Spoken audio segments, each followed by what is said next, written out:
Je m'appelle Antoine Moreno, je suis maître donc de ICO, chien guide de l'école de Paris.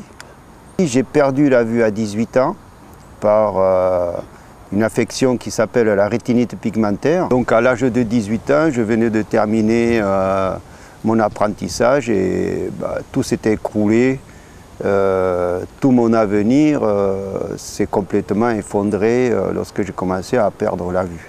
Je suis rentré à Valentin-Hauy pour la formation du standard, ce qui m'a permis de rentrer dans la vie active rapidement, fonder une famille et bien par la suite faire aussi beaucoup d'activités comme n'importe quelle personne. On a eu l'information qu'il y avait des écoles de chiens guides, et notamment l'école de Paris qui venait d'ouvrir. 6e chien, oui, parce que le premier chien, c'est un chien Chica qu'on m'avait, un chiot qu'on m'avait offert. ICO, c'est mes yeux, c'est mon premier compagnon. Et c'est vrai que nous devenons tellement fusionnels que c'est un couple qui marche ensemble. Le jour où que le chien n'est pas là, eh bien, il manque quelque chose, un élément.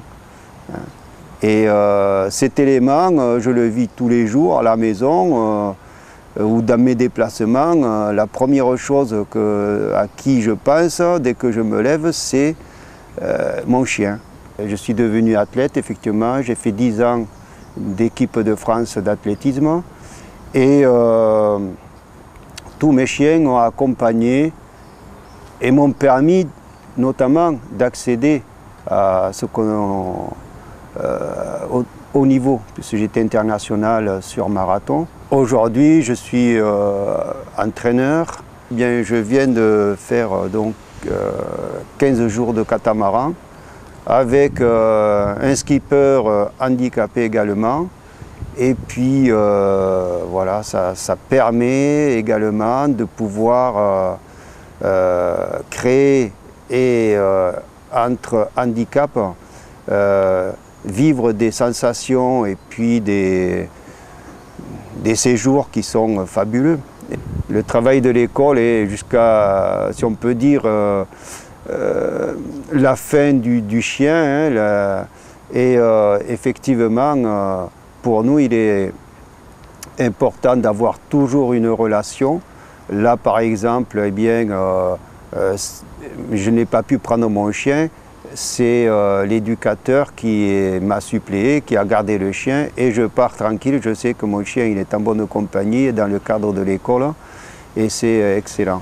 Nous pensons et nous avons des projets ensemble pour que les personnes puissent venir à l'école faire de la détente, ce qui existe déjà en question de promenade, mais également aussi avec, par exemple, du tandem, faire que le chien se dépense autrement, que la personne découvre, par exemple, le tandem, le vélo, hein, chose que tous les déficients visuels et tous les aveugles ne font pas, malgré que ce soit relativement à leur portée.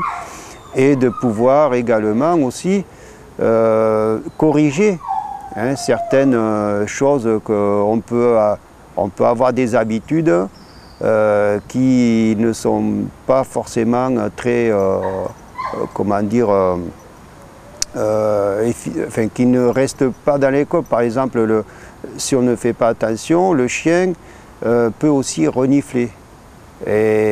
Ou par exemple, renifler et uriner, ils devinent vite nos défauts et si on ne le reprend pas comme il faut, si on n'a pas un œil extérieur qui nous dit hop, faites attention quand il fait tel mouvement, il va, eh bien, ce sont des choses qu'on laisse faire malgré nous et quand on veut les corriger, il est pour nous difficile. Et le fait d'avoir ce suivi permet à ce qu'on se reprenne, qu'on soit plus fin dans l'analyse du mouvement du chien pour que ça ne dérive pas. Par exemple, avec ICO, notamment, parce qu'il est très espiègle. C'est un chien qui peut faire 2 ou 3 choses à la fois. C'est-à-dire qu'il peut me guider, il peut regarder si il fait beau ou s'il ne fait pas beau, ou s'il y a quelqu'un qui passe ou quoi que ce soit, et renifler. Voyez. Et jusqu'à présent, là, bon, j'ai toujours fait très attention, mais là, je me suis aperçu dernièrement que lorsqu'on arrivait au passage piéton, eh bien, la première chose était de renifler les poteaux qui sont sur les côtés qui nous permettent de nous positionner, et ensuite de lever la patte et pisser. Voyez. Et là maintenant, eh bien, grâce à ce travail de suivi, eh bien, je fais beaucoup plus attention parce qu'on me l'a dit, et ton chien il a tel comportement, donc ça nous a permis de corriger à tous les deux.